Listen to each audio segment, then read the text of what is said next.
investigar, sino simplemente se dice, bueno, esta teoría no sirve para explicar esta cosa porque no toma en cuenta tal o cual, ¿sí? Es decir, una teoría es una hipótesis concluida, ¿sí?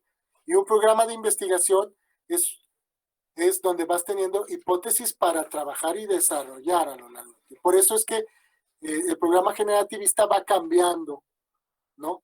Y primero hablamos de generativo transformacional, después de principios y parámetros, después de minimalismo, después de teoría de la optimidad, ¿no? Y todos entran dentro del mismo programa generativista, ¿sí? Por eso, digamos, no ha perdido vigencia el programa, ¿no? Y por eso también parte de, digamos, de trabajar así en un programa es que el investigador se tiene que comprometer con el programa, ¿sí? Sí, entonces también eso hizo que muchos lingüistas se hicieran más generativos que Chomsky, ¿no? De hecho, llegó un momento en que Chomsky se alejó de la lingüística, pero el programa generativista siguió con otros lingüistas, ¿sí?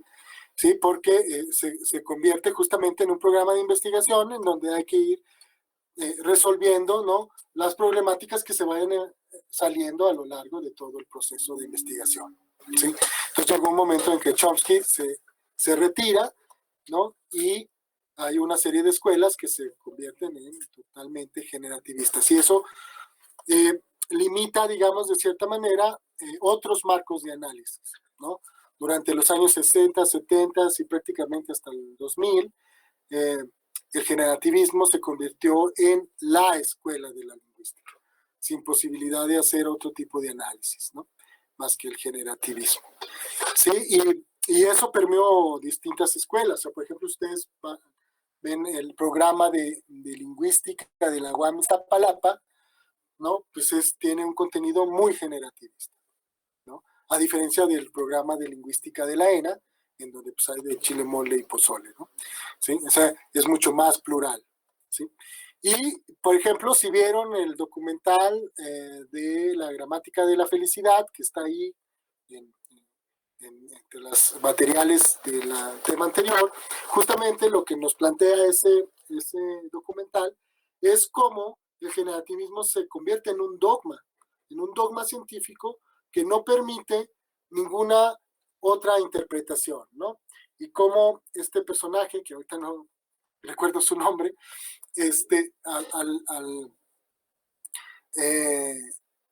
al encontrar que hay otros elementos distintos o que la lengua que él Everett, ¿no? Everett descubre que la lengua que trabaja, que es el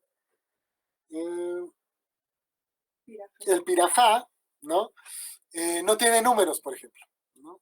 O sea, no dice 1, 2, 3, sino nada más dice mucho, poco, gran cantidad, etcétera, ¿no? Sí, entonces eso, digamos, mueve a los generativistas a bloquear a Everett diciendo que pues es un farsante, ¿no? Que simplemente más bien no alcanzó a comprender la lengua y en ese sentido no la está registrando, ¿no? ¿Sí? Entonces, justo surgen todos estos elementos también de, digamos, de poder en la misma academia, ¿no? Y sí, por eso es muy interesante el documental, por eso se los puse como parte del programa del curso, porque justo nos muestra esta cerrazón que hubo en términos, digamos, de una pluralidad de marcos lingüísticos, ¿no? A pesar de eso, también surge otra forma de hacer lingüística descriptiva, digamos, en donde, bueno, lo importante, ¿no?, para esta nueva forma de hacer lingüística es ver cómo cambia la lengua en términos sociales, ¿no? Y eso es lo que se va a llamar después como sociolingüística, ¿no? Y que la propone William Labov, ¿sí? En distintos artículos, pero digamos, lo une todo en 1972 en un libro que se llama Principios de Sociolingüística, ¿no? ¿Sí? Sí, entonces, bueno, vamos a tener pues en Norteamérica, ¿no?, por un lado la generativa y por otro la sociolingüística, ¿no? Como dos grandes, digamos, disciplinas de estudio, áreas de estudio del lenguaje, ¿no? ¿Sí? Y bueno, hay muchas más, pero bueno, en este curso nos vamos a centrar en estas dos, ¿no? Y en Europa vamos a tener sobre todo la semiótica, ¿no? Con distintos libros, sobre todo de Humberto Eco, bueno, también Roland Barthes y varios otros semiotistas, ¿no? Pero bueno, con los autores que hemos estado trabajando, que es Eco en particular, en el 75 tiene el Tratado de Semiótica General, que es donde resume más o menos todos los postulados de la semiótica que él retoma además de Peirce, ¿no? Peirce también es el padre de la semiótica, ¿no? Norteamericana, en este caso, y van a retomar muchos elementos la semiología francesa, ¿no? De esta propuesta de Peirce, ¿no? Entonces, esto es lo que hemos estado viendo, es lo que vamos a estar viendo, ¿no? Y vamos a terminar básicamente con los postulados sociolingüísticos, ¿no? Bueno, ¿hasta aquí alguna pregunta, duda? ¿No? Bueno, vamos a seguir entonces. Sí, bueno, entonces les decía, surge en Europa la semiología, ¿no? Que está, digamos, más apegada al pensamiento saussuriano, ¿no? En términos de que se reconoce como la ciencia que estudia la vida de los signos en el seno de la vida social, ¿no? Sí, entonces le interesa justamente los sistemas culturales de comunicación, ¿no? Esa es la semiología, ¿no? ¿Sí? Lo que está haciendo Barthes, Eco, etc. En cambio, la semiótica, ¿no? De Peirce, ¿no? Estudia los sistemas de comunicación dentro de la sociedad humana, ¿no? Entonces, ya de entrada hay una gran diferencia en términos de que a Saussure, pues, o a la semiología, le interesa el signo, ¿no? Y la vida social, digamos, del signo, ¿no? O sea, cómo, digamos, qué convenciones hay con respecto al signo, ¿no? Pero digamos, no le interesa tanto el sistema comunicativo, ¿no? La interacción que hay ¿no? Entre los hombres, digamos. En cambio, a la semiótica eso es el punto que le interesa, ¿no? Sí le interesan los signos, pero dentro de un sistema de comunicación, ¿no? ¿Sí? Y a esto Peirce le llama fenomenología de los signos o teoría general de los signos, ¿no? Y hay una diferencia importante. ¿Se acuerdan? Saussure veía el signo como, digamos, una... con dos dimensiones, ¿no? El significado y el significante, ¿no? Es decir, una palabra, ¿no? Una palabra que es un signo se puede dividir en dos, ¿no? Entre la palabra misma como sonido, el significante, y a lo que se refiere la palabra, el significado, ¿no? ¿Sí? Esas dos. Pero le interesa, digamos, fuera del contexto, pues, ¿no? O sea, no le interesa qué es lo que está pasando necesariamente en términos de proceso cognitivo, qué es lo que pasa en el cerebro, no. Simplemente le interesa cómo se construye el signo, ¿no? En cambio, a la semiología le interesa más bien cómo ese signo sirve para comunicar, ¿no? Entonces le interesa más bien en su interacción, ¿sí? En ese sentido, ya el signo para Peirce no solamente tiene dos dimensiones, sino tiene tres dimensiones, ¿no? Es decir, tiene el objeto, ¿no? Por ejemplo, pensando en el signo de Saussure, ¿no? Tienes la palabra árbol, ¿no? ¿Sí? Ese es el significante. El significado, pues, es la imagen mental del árbol, ¿no? Bueno, para Saussure tienes el objeto árbol, ¿no? Y luego a ese objeto le das una serie de signos para poder acceder a él. Es decir, le das el nombre árbol, ¿sí? Pero es totalmente arbitrario. El objeto tiene una existencia y el signo tiene otra existencia distinta, ¿sí? ¿Sí? Y entonces el signo es árbol y existe independientemente del árbol, ¿sí? Y están esas dos cosas ahí, ¿no? Y para que tengan relación, ¿no? Para que haya una relación entre el objeto árbol y el signo árbol, ¿no? Necesitas una persona que los interprete, ¿no? Necesitas un interpretante, un intérprete, ¿sí? O sea, la relación que hay entre árbol y la palabra árbol solo la puede tener el intérprete, la persona, ¿no? Que hace la relación entre el objeto y el signo, ¿sí? ¿Sí? Entonces ya entra, digamos, la persona, el individuo, el pensante, el cerebro, ¿no? ¿Sí? Cuando en términos de la lingüística susuriana no importa tanto eso, ¿sí? ¿Sí? Acá sí, aquí es el intérprete, ¿no? El que hace la relación entre árbol y el objeto, ¿sí? Es decir, está un árbol de manzanas ahí en el campo, ¿no? Ese es el objeto. Llega un interpretante A y dice, eso es un árbol, ¿no? Esas le asigna el signo árbol, ¿sí? Pero llega el interpretante B y dice, eso es un manzano, ¿sí? Y entonces ya le da otro signo distinto al mismo objeto, ¿sí? Y la relación que tiene, ¿sí? Es la que está haciendo el interpretante, ¿sí? Es decir, ese interpretante B sabe que los frutos de ese árbol son manzanas, ¿no? Y entonces, a partir de esa relación, sabe que ese árbol no es un solo árbol, sino que es un manzano, ¿sí? ¿Sí? Entonces ya, se fijan, ya es distinto a lo que está planteando Saussure, ¿sí?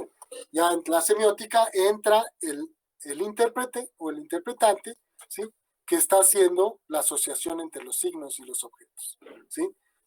¿Sí? Eso no le interesaba a la lingüística susuriana. Entonces ya están pensando, ¿no? En algo más cognitivo, ¿sí? ¿Sí? Esto da pie para empezar a pensar en la lingüística no como una ciencia social, sino como una ciencia biológica, que tiene que ver justamente con la explicación de los procesos que suceden en el cerebro, ¿no? Pero bueno, esto lo vamos a ver más adelante, ¿no? Bueno, entonces, un poco para recapitular lo que hemos estado viendo, ¿no? Entonces, Charles Sanders Peirce, ¿no? En realidad era químico, ¿no? De Harvard, ¿sí? Pero pues, le gustó la cosa de la lógica y empezó a hacer distintos estudios, ¿no? Que resume en su libro de estudios en lógica de 1883.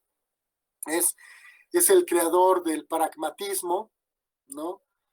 Que, digamos, es a partir de las consecuencias de algo, ¿no? Podemos entender lo que pasó. Es decir, ¿cómo podemos entender el concepto de lluvia, ¿no? Bueno, pues a partir de las consecuencias prácticas de ese fenómeno, es decir, ¿qué es lo que pasa con la lluvia? Ah, pues cae el agua, nos mojamos, ¿no? Eh, las consecuencias de eso es que pues te mojas, además pues se moja el piso, eso hace que las plantas crezcan, etcétera, etcétera, ¿no? Entonces, a partir de todas esas consecuencias, ¿no? Podemos concebir, ¿no? Lo que es lluvia, ¿sí? Entonces, el concepto de lluvia, ¿sí? Implica todo eso, ¿no? Que está atrás. Implica que moja, implica que va a caer el agua, implica que va a nutrir el piso, ¿no? Todo eso que entendemos por lluvia, ¿no? ¿Sí? Lo podemos hacer a partir de conocer las consecuencias prácticas del evento, ¿no? Es lo que él llama pragmatismo, ¿no? ¿Sí? Y bueno, justo como les decía, pues la base, ¿no? La base de toda su postura, ¿no? Es esta concepción triádica del signo, ¿sí? Entonces, el signo como tal es algo que él llama representable, ¿no? Y que lo define como algo que está para alguien en lugar de algo, ¿sí? O sea, es decir, si nosotros decimos manzano, ¿no? Es un signo, ¿sí? que está en lugar del objeto, que es el árbol que da manzanas, ¿sí? Y que para mí, ¿sí? Ese signo representa al árbol, ¿o no? O cuando yo me quiero referir a eso, digo manzano y ya, en lugar de traer el árbol con las manzanas, con decir esa palabra, ya estoy creando un representante, un signo, ¿no? Y bueno, como les decía, pues el árbol existe de por sí, ¿no? Que es el objeto, ¿no? Es lo que representa el signo, ¿sí? Y bueno, el interpretante, ¿no?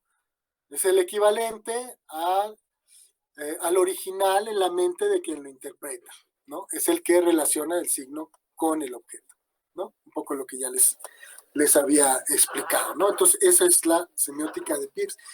Y entonces Peirce empieza a dar como una especie de tipología de signos, perdón, que en realidad nos va dando axiomas, ¿no? Nos va diciendo cómo funcionan los signos, cuál es la naturaleza de cada uno de estos signos, pero como la forma en que lo presenta es que es como si nos hiciera una especie de lista, ¿no? O de tipos de signos, ¿no? Por ejemplo, un ícono, ¿no? Un ícono es un signo que hace referencia a su objeto en virtud de su semejanza, ¿no? Es decir, que se parece, ¿no? Y además dice que, bueno, hay una naturaleza icónica en la percepción y en el conocimiento humano, ¿no? Sí, sí, es de hecho la iconicidad, ¿no? Es lo que, según él, canaliza nuestras interpretaciones, ¿no? Esto se parece a esto y entonces lo explico de tal manera, ¿no? ¿Sí? Luego, por ejemplo, explica el código, ¿no?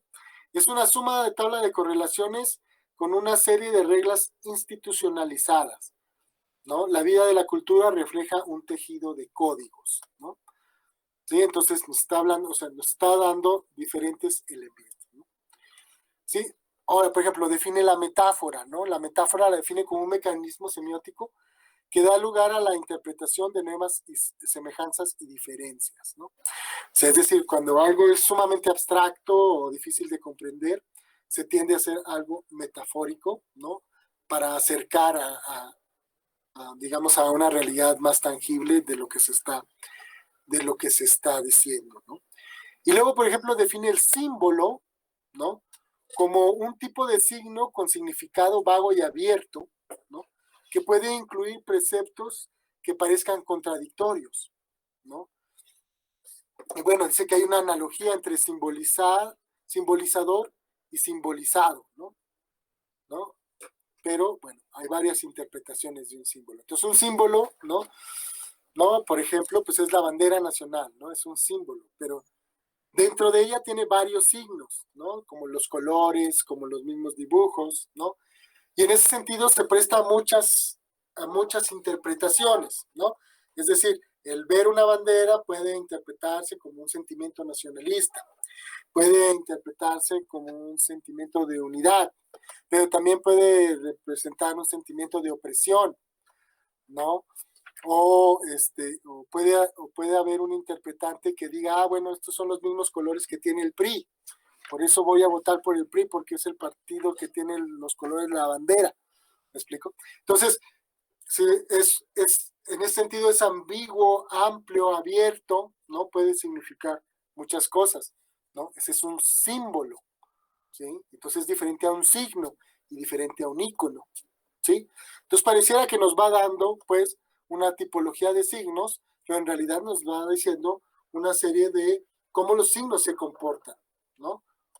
¿Por qué se tienen que llamar diferentes? Porque tienen categorías o rasgos distintos, ¿no? Y este proceso semiótico, ¿no? O sea,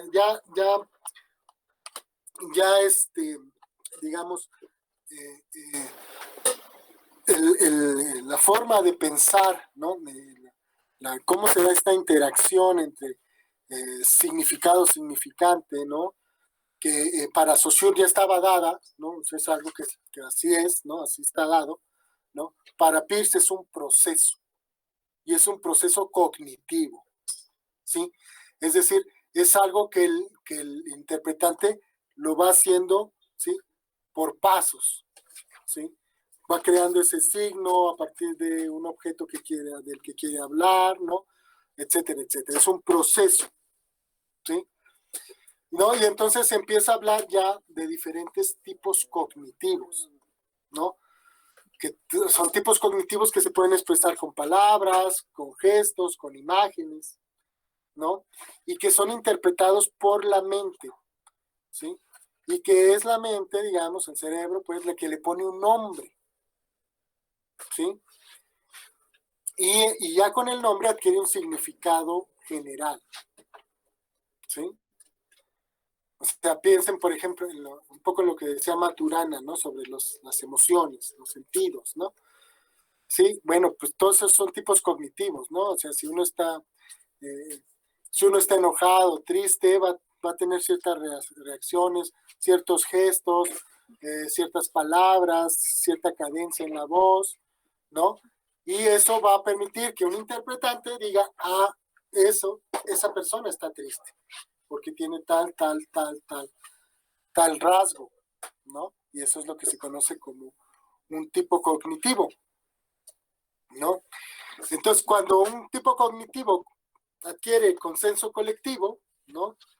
Se llena con un contenido nuclear y lo saca de su singularidad. Y entonces justamente todos podemos reconocer que esas conductas son de tristeza o de alegría, ¿no?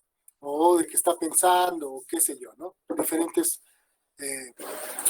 procesos, ¿no?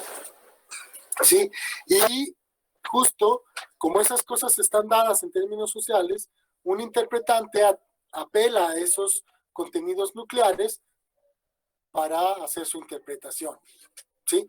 O sea, no solamente uno va deduciendo que el estar triste tiene todas esas características, sino que también es una conducta social, ¿no? Es decir, la gente, a lo mejor uno, no sé, cuando es niño o alguna cosa así, nunca ha visto a alguien triste y entonces alguien se lo explica, ah, es que está triste, ¿no? ¿Por qué llora? ¿Por qué llora Juanito? Ah, porque está triste. ¿Y por qué está triste? Ah, pues es que perdió sus canicas, ¿no? Ah, entonces, justo, ¿no?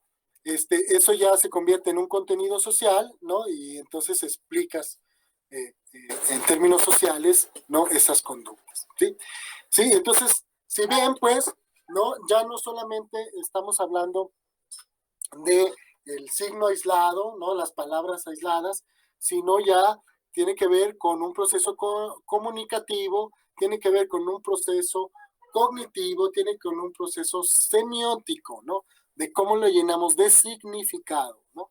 ¿Sí? Entonces, justo por eso es que estamos viendo estos textos, porque vamos viendo cómo se va complejizando el estudio del lenguaje, ¿no? Y dependiendo cuál sea nuestra pregunta de investigación, pues nos puede servir un enfoque o nos puede servir otro, ¿sí?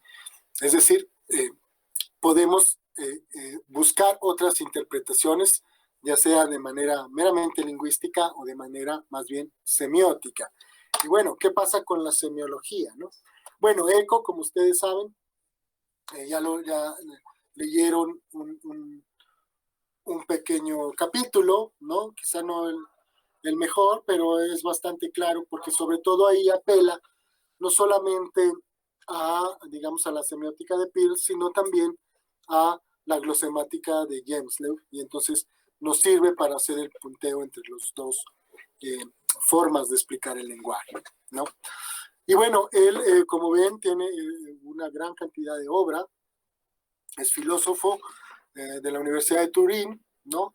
Y empieza en el 71 con una cátedra de semiótica en la Universidad de Bolonia y, digamos, va a construir, digamos, esta disciplina tan fuerte, la semiología o la semiótica, que no encuentra o critica a los distintos programas de posgrado y de estudio de lingüística y de semiótica y los encuentra deficientes, y la manera en que, digamos, intenta resolver esta deficiencia es creando su propia escuela, y en el 2000 crea la Escuela Superiores de Estudios Humanísticos, ¿no? En donde ya hay, digamos, materias de semiótica en términos de lo que plantea ECO, ¿no? Tiene muchos libros importantes, apocalípticos integrados en la cultura de las masas, El péndulo de Foucault, Y bueno, también tiene novelas, El nombre de la rosa, etcétera, etcétera. También tiene algunos textos más bien históricos, la historia de la belleza, de la fealdad, ¿no? Entre otras, ¿no? Pero bueno, lo que nos interesa aquí es la reflexión que hace en el capítulo que estuvimos revisando, ¿no? Y justamente ahí lo que se pregunta es, bueno, un poco lo que nos preguntaba la compañera antes, ¿no? O sea, ¿cómo las lenguas tienen inventarios distintos, ¿no? ¿Qué pasó? Bueno, un poco lo que él se pregunta, dice, bueno, ¿cómo llegamos acá, ¿no? ¿Cómo hablamos tantas lenguas? Porque la diversidad, ¿no? ¿Sí? ¿Qué es lo que nos propone o explica la religión o la filología, ¿no? ¿No? ¿En qué lengua habló Dios, ¿no? No, bueno, justo el punto es, como él lo demuestra, es que en textos como la Biblia, pues resulta que Dios no habla, ¿no? O sea, se manifiesta como en fenómenos naturales, truenos, relámpagos, ¿no? Y diría Peirce, y es el interpretante el que, a partir de todos esos signos, cree que habla Dios, ¿no? Sin embargo, justamente lo que nos dice Eco es que el hombre se convierte en el nomoteta, ¿no? Es decir, en el primer creador del lenguaje. Dios le da esa posibilidad y bueno, en la tradición judío-cristiana, ¿no? En la Biblia, a Adán le dice, bueno, trae todos los animales y veles dando nombre, ¿no? Y entonces Adán, pues le va dando nombre a todos los animales, ¿no? Y entonces vienen pues todas estas preguntas teológicas, ¿no? Bueno, ¿y los animales del fondo del mar, cómo los nombró, ¿no? Y los animales que no existían en ese continente, ¿cómo los nombró, ¿no? ¿Sí? O sea, entonces justo él empieza con esa reflexión, Eco, ¿no? Y pensar, hacernos pensar cuál es nuestra relación con el lenguaje, ¿sí? Obviamente, pues nunca sabremos cómo se originó el lenguaje, el primer lenguaje, ¿no? Cómo decidieron poner los nombres, cómo decidieron que hubiera tantos fonemas, tantos morfemas. Eso nunca se va a saber, no es posible saberlo, ¿no?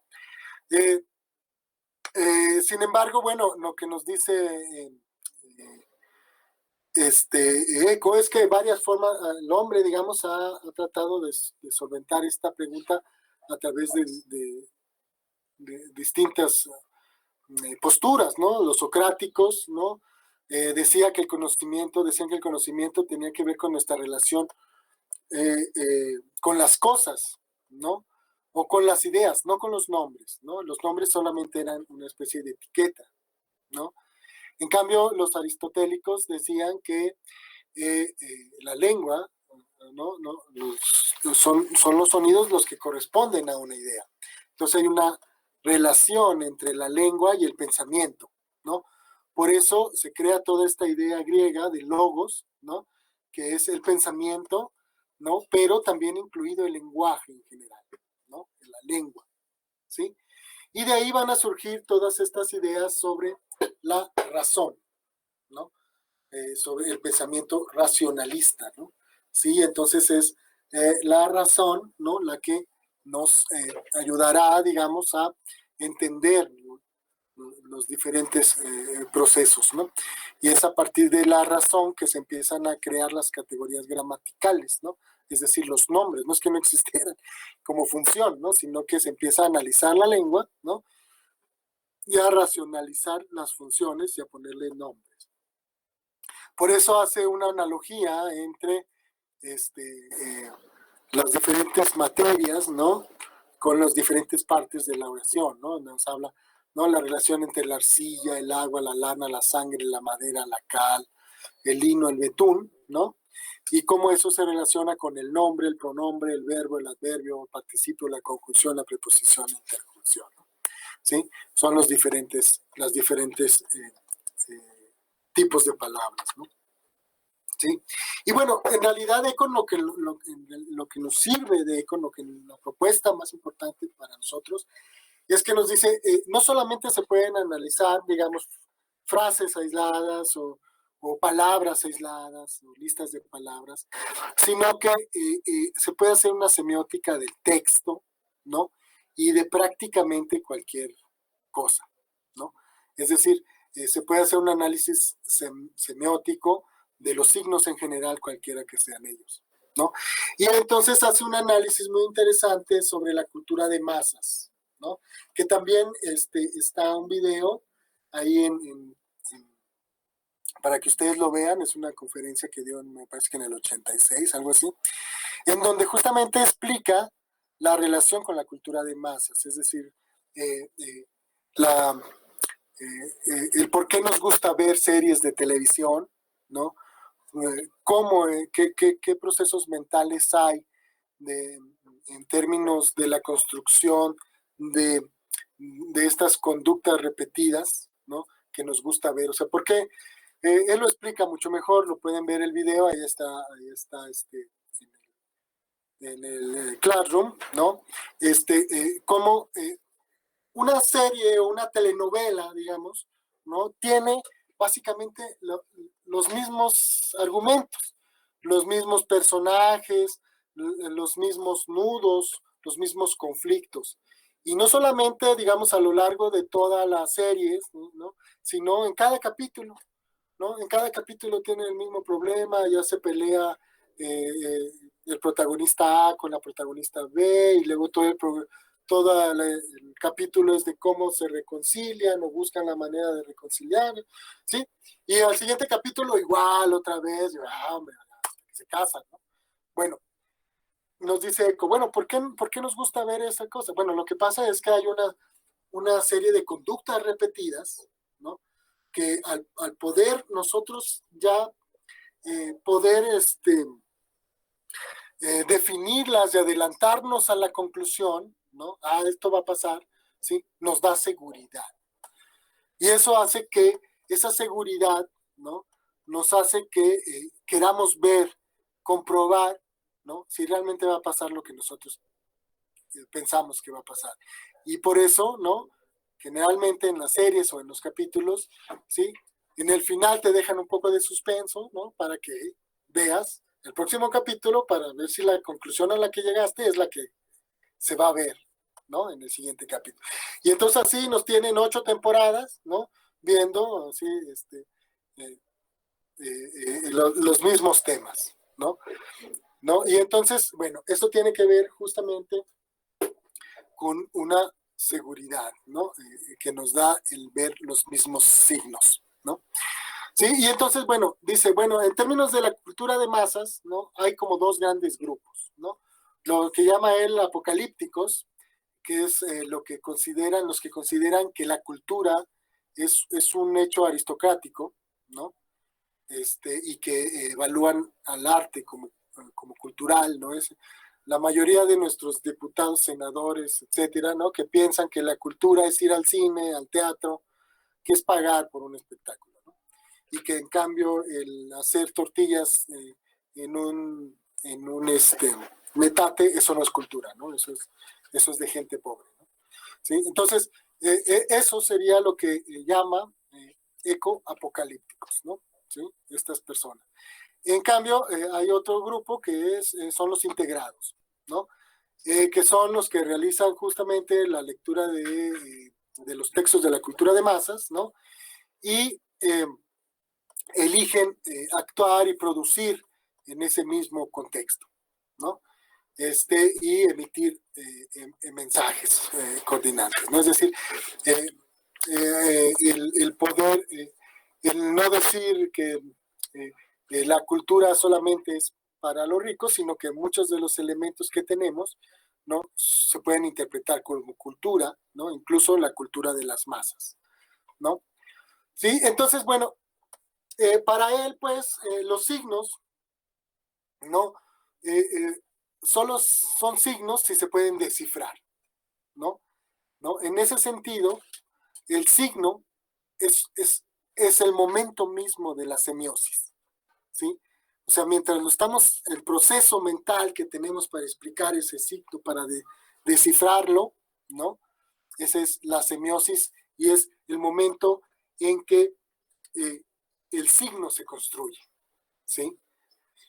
Entonces, por eso dice él que todos los signos ¿no? A pesar de que sean, digamos, similares o iguales, van a tener características diferentes en el momento de su enunciación, ¿sí? Un poco lo que veíamos en términos pragmáticos, ¿sí? Entonces, para él, la teoría semiótica te permite interpretar cualquier fenómeno cultural, como por ejemplo la cultura de masas, ¿no? Como un acto de comunicación regido por códigos simbólicos, ¿no? Que están al margen de cualquier interpretación idealista, ¿no? ¿Sí? O metafísica, ¿sí? Y que más bien tienen que ver con procesos de semiosis, ¿sí? En ese sentido, los signos son una fuerza social, ¿sí? ¿Sí? Y la semiótica, pues nada más sería la teoría que explica justamente esos procesos de semiosis, ¿no? Bueno, de ahí vendría justamente el Círculo Lingüístico de Copenhague, ¿no? Gemslev, ¿no? Cuando nos empieza a explicar en la lectura que vimos de Eco, ¿no? Esta forma, digamos, más acabada de explicar el lenguaje, como él lo ve, que es la glosemática, ¿sí? Y bueno, de entrada es una extensión, como veíamos, de lo que plantea Saussure, ¿no? Para Gemslev, la glosemática es una explicación de las intuiciones más profundas que tenemos, ¿sí? Y para él la lengua no es sustancia, sino forma, ¿no? Eso es un poco abstracto, pero ahorita lo vamos a ver. Y toda lengua tiene, a su vez, un plano de expresión y un plano de contenido, ¿sí? El plano de la expresión, ¿no? Sería como el plano de los significantes para Saussure, ¿no? Es cómo se puede transmitir la significación. Y el plano del contenido, ¿no? Es la manera en que se presenta la significación, ¿no? O sea, el significado, ¿sí? Entonces, la diferencia entre dos lenguas, ¿sí? Va a ser la diferencia en matices semánticos que tengan entre los signos, ¿sí? ¿Sí? Entonces, digamos, va a haber diferencias semánticas incluso en términos fónicos, ¿no? Lo que veíamos, cambios de significado, etcétera, ¿no? No solamente en términos del signo completo, ¿sí? Y bueno, justamente a lo que llega es que los signos rara vez tienen una equivalencia semántica exacta. Por eso es lo que se dice que es muy difícil hacer una traducción de una lengua a otra, ¿sí? Y bueno, al final, aunque en realidad da toda una terminología para denominar todos estos fenómenos, que es lo que se llama la glosemática, termina diciendo que no es nada más una nomenclatura, ¿no? Sino que justamente cada uno de estos conceptos nos habla de un contenido diferente, ¿no? Entonces, ya nada más para cerrar esta idea, ¿no? Comparando un poco lo que propone Gemslev con Saussure, ¿no? Entonces, Saussure sí nos habla de sustancia y forma, ¿no? La sustancia es la realidad semántica independiente a toda utilización lingüística, ¿no? Y la forma es la forma en que se manifiesta el signo, ¿no? El principio de oposición, la subdivisión que hay, ¿sí? Gemslev le va a aumentar un elemento más, ¿no? Que es la materia, el continuum, ¿no? ¿Sí? Entonces dice, la sustancia, ¿no? Es la manifestación de la forma en la materia, ¿no? Y la forma es la red relacional que define las unidades, ¿sí? Entonces, la sustancia es cómo se manifiesta, ¿no? Podríamos decir la sustancia es la lengua, lo que escuchamos, ¿no? Y la forma son las estructuras, la gramática, ¿no? Que está atrás para que nosotros podamos decir una oración, ¿sí? Entonces aquí ya otra vez, igual que como pasa con la semiótica, ¿no? La idea del signo, ¿no? Ya va perdiendo, digamos, su unidad fundamental, ¿sí? Y vamos viendo que hay muchos otros elementos que participan, digamos, en la construcción del signo, ¿no? Entonces se va haciendo un poco más complejo, ¿sí? Sí, entonces tiene esta idea de dos planos de la lengua que aunque parece muy similar a Saussure, ya vemos que sí es un poco diferente, ¿no? Que la forma en que se relacionan los signos es a partir del principio de conmutación, o sea, de cambiar. Si cambias un signo por otro, entonces vas a tener un cambio de significado, lo que veíamos con los fonemas, ¿no? Y que, bueno, dice que las reglas o las leyes que rigen a los fonemas no van a ser los mismos que rigen a los morfemas o a la sintaxis, aunque puede haber isomorfismo, ¿no? O sea, reglas similares, ¿no? Y entonces él empieza a dar pues esta nueva terminología, ¿no? Entonces al conjunto, a las de rasgos que veíamos, ¿no? Él le llama glosema, ¿no? Entonces esa matriz de rasgos es lo que él llama glosema, ¿sí? O taxema, ¿sí? Ahora, hay glosemas de la expresión, ¿no? Que le llama cenemas, que son los fonemas, ¿no? Los sonidos. Hay glosemas del contenido, o que llama perlemas, que son los semas, o son, digamos, los contenidos semánticos que tienen las palabras, ¿no? Entonces, bueno, la glosemática, pues, le va a interesar no mucho la forma de la lengua, ¿no? No le interesa tanto la función ni la comunicación, ¿no? Ya vimos que eso le interesa más a la semiología, ¿no? Y le interesa justo lo que está, digamos, más, lo que es más estructural, ¿no? Lo más formal, ¿no? Lo otro considera que está más ligado a la sustancia, a este continuum, ¿no? Sí, y bueno, eso le interesaría más, pues, a la semiología, ¿no? ¿Sí? Un poco nada más para que vean ya el esquema, digamos, en todo su complejidad, ¿no? Vamos a tener dos planos, ¿no? El plano del contenido, ¿sí? Y el plano de la expresión. El plano del contenido y el plano de la expresión a su vez se dividen en tres niveles: el continuum, que decíamos, o materia, la sustancia y la forma, ¿sí? Por ejemplo, y en el plano de la expresión, ¿no? Por ejemplo, el continuum va a ser la cadena de sonidos, ¿no? La sustancia de ese continuum son los enunciados, ¿sí? O las palabras que hacemos, ¿sí? Y la forma, pues es la gramática o la sintaxis, la cosa que une los enunciados, todos los signos entre sí, ¿no? Eso en el plano de la expresión, ¿sí? Mientras que en el plano del contenido, ¿sí? El continuo, pues es toda la materia que existe, ¿no? En el universo, todo lo que podamos ver, comprender, acercarnos, ¿no? La sustancia va a ser las palabras o el sentido que le demos a esa materia, a esas cosas, ¿no? Las palabras con las que las denominemos, etcétera, ¿no? Y la forma va a tener que ver con la cosmovisión, con la forma que organizamos el universo, cómo entendemos esa materia y cómo la organizamos, ¿sí? ¿Sí? Entonces, si se fijan, pues, ¿no? Ya es diferente a lo que veíamos con Saussure, en términos de que solo veíamos dos dimensiones con Saussure, en términos de la construcción del signo, y aquí ya vemos que hay dos dimensiones que a su vez tienen tres, digamos, niveles cada una, ¿no? Y en ese sentido va integrando muchos más elementos, ¿no?